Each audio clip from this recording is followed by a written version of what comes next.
Hi students, this is AJ sir. Let's read a heartfelt farewell speech.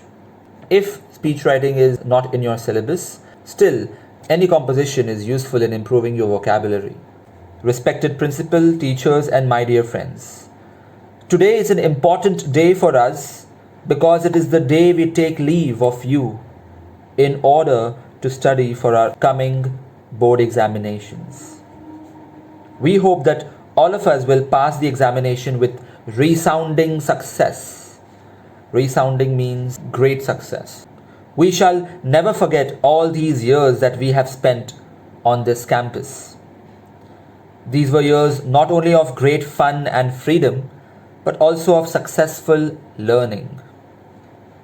We got our first lessons in democracy here. We learned to live in harmony with all kinds of people.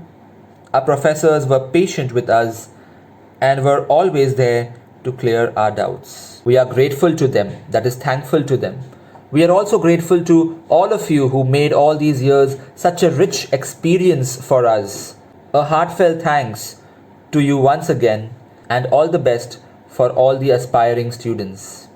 Thank you. Hi students, if you found this video useful, press the like button. Also, to enroll for my online lectures or online test series, email me or message me on Instagram. Check the description for more information.